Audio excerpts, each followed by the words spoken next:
Good morning everyone. आज है 3 जून 2024। आज के जितने भी महत्वपूर्ण करंट अफेयर्स बन सकते हैं उन सभी को इस वीडियो में डिस्कस किया जाएगा। चैनल पे नए हैं तो चैनल को सब्सक्राइब कर लें। वीडियो पसंद आता है तो वीडियो को लाइक शेयर जरूर करें। ये वीडियो आने वाले सभी एग्जाम के लिए इंपॉर्टेंट होगा जिसमें करंट अफेयर्स पूछा जाता है। अगर आप डेली करंट अफेयर्स का टेस्ट देना चाहते हैं तो आप हमारे टेलीग्राम ग्रुप से जुड़ के सुबह 9 बजे डेली करंट अफेयर्स का टेस्ट भी दे सकते हैं। टेलीग्राम ग्रुप का लिंक आपको डिस्क्रिप्शन बॉक्स में मिल जाएगा, जहाँ से जुड़ के आप अपनी तैयारी को और बेहतर कर सकते हैं। प्रश्न नंबर पहला है, हाल ही में किस देश के वैज्ञानिकों के द्वारा दुनिया का पहला लकड़ी का लिंग्रोसैट नामक उपग्रह बनाया गया? ऑप्शन ए है चाइना, बी है अमेरिका, सी है रूस, डी है जापान। इसका जो राइट आंसर है ऑप्शन डी है जापान के द्वारा। व्याख्या देख लेते हैं। यह उपग्रह जापान के क्योटो विश्वविद्यालय और सुमितोमो फॉरेस्ट्री कंपनी के वैज्ञानिकों के द्वारा बनाया गया है। ये जो उपग्रह है मैग्नोलिया की लकड़ी से बनाया गया है। इस उपग्रह को सितंबर 2024 में कैनेडी अंतरिक्ष से स्पेस एक्स रॉकेट के जरिए अंतर्राष्ट्रीय अंतरिक्ष स्टेशन ISS के लिए रवाना किया जाएगा। ये जो उपग्रह है अंतरिक्ष मलबे के प्रबंधन में योगदान देगा और साथ ही आर्थिक पर्यावरण अनुकूल अंतरिक्ष संबंधी गतिविधियों को बढ़ावा देगा। नेक्स्ट है प्रश्न नंबर दूसरा है, हाल ही में जारी 6वें हरून इंडिया आर्ट लिस्ट 2024 में किस ब्रिटिश भारतीय मूर्तिकार को पहला स्थान मिला है?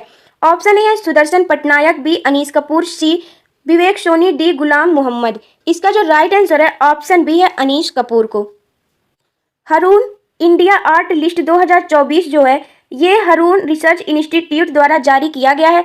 इस लिस्ट में ब्रिटिश भारतीय मूर्तिकार अनीस कपूर को लगातार 6वें साल इस लिस्ट में पहले स्थान पर रखा गया है। उनकी कलाकृति लगभग 79.9 करोड़ रुपए में बिकी है।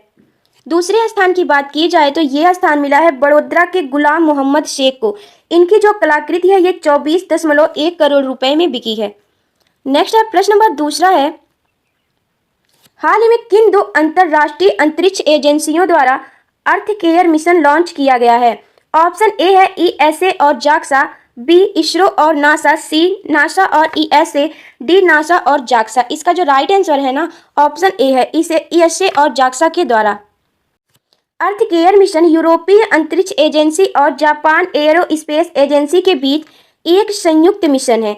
इस मिशन का उद्देश्य है क्लाउड्स, एरोसॉल और रेडिएशन के बीच होने वाली रिएक्शन की संपूर्ण जानकारी प्रदान करना। नेक्स्ट है प्रश्न नंबर चौथा है, हाल ही में शिक्षा मंत्रालय द्वारा समर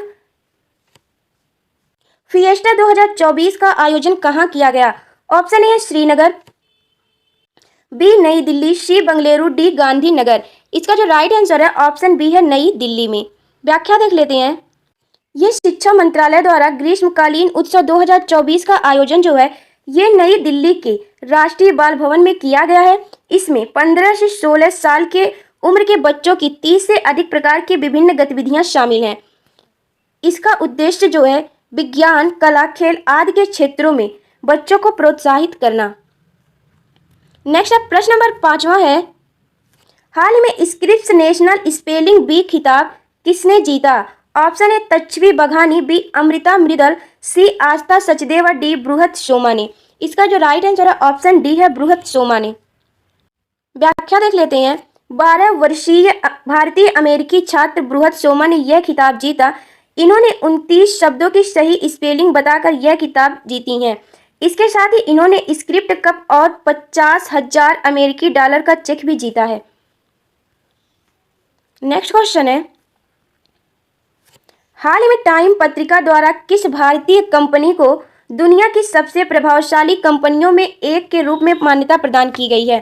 ऑप्शन ए है टाटा समूह, B serum institute of India, C Reliance industries limited, D Adani industries limited. इसका राइट आंसर है option C Reliance industries limited. Reliance industries limited को टाइटंस श्रेणी में यह मान्यता प्रदान किया गया है। टाइम 100 सूची में रिलायंस इंडस्ट्रीज लिमिटेड एकमात्र भारतीय कंपनी है जिसे इस सूची में 2 बार शामिल किया गया है। रिलायंस इंडस्ट्रीज लिमिटेड के अलावा टाइम्स 100 टाइटंस श्रेणी में टाटा समूह और पायनियर्स श्रेणी में सीरम इंस्टीट्यूट ऑफ इंडिया शामिल हैं। नेक्स्ट है प्रश्न नंबर 7वां है, हाल ही में किस मंत्रालय के द्वारा PhD छात्रों के लिए बीमरेन पहल शुरू किया गया? ऑप्शन ए संस्कृत मंत्रालय, बी शिक्षा मंत्रालय, डी सी इलेक्ट्रॉनिक और सूचना मंत्रालय, डी विदेश मंत्रालय। इसका जो राइट आंसर है ऑप्शन डी है विदेश मंत्रालय के द्वारा। बीमरेन पहल विदेश मंत्रालय और बंगाल की खाड़ी कार्यक्रम अंतर सरकारी संगठन की संयुक्त पहल है। इस पहल के द्वारा बिम्स्टेक देश के पीएचडी छात्र भारत में डॉक्टरेट अनुसंधान करने में सक्षम हो सकेंगे। नेक्स्ट है प्रश्न नंबर 8वां है, हाल ही में किस अंतर्राष्ट्रीय संगठन द्वारा राष्ट्रीय मानसिक स्वास्थ्य एवं तंत्रिका विज्ञान संस्थान को नेल्सन मंडेला पुरस्कार 2024 से सम्मानित किया गया है? ऑप्शन ए है विश्व बैंक, बी है संयुक्त राष्ट्र विकास कार्यक्रम, सी है विश्व स्वास्थ्य संगठन, डी है यूनेस्को। इसका जो राइट आंसर है ऑप्शन सी है विश्व स्वास्थ्य संगठन के द्वारा। नेशनल मंडेला पुरस्कार 2024 राष्ट्रीय मानसिक स्वास्थ्य एवं तंत्रिका विज्ञान संस्थान को प्रदान किया गया है। यह पुरस्कार मानसिक स्वास्थ्य और कल्याण पोषण में उत्कृष्ट योगदान के लिए दिया गया है। यह पुरस्कार स्वास्थ्य संवर्धन में योगदान देने हेतु विश्व स्वास्थ्य संगठन ने 2019 में स्थापित किया था।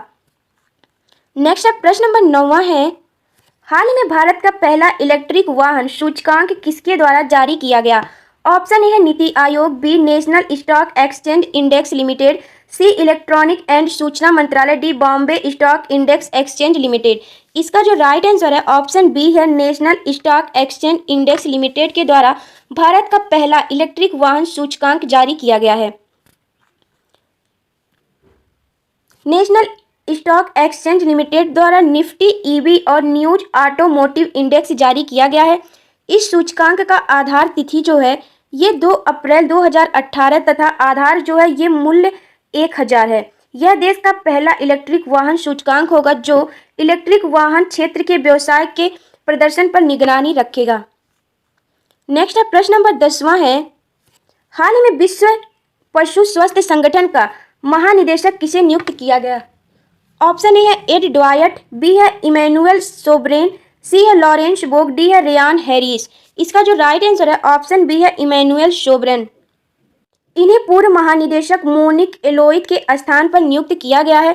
यह एक अंतर सरकारी संगठन है जो विश्व भर में पशु स्वास्थ्य में सुधार करने के लिए उत्तरदायी है।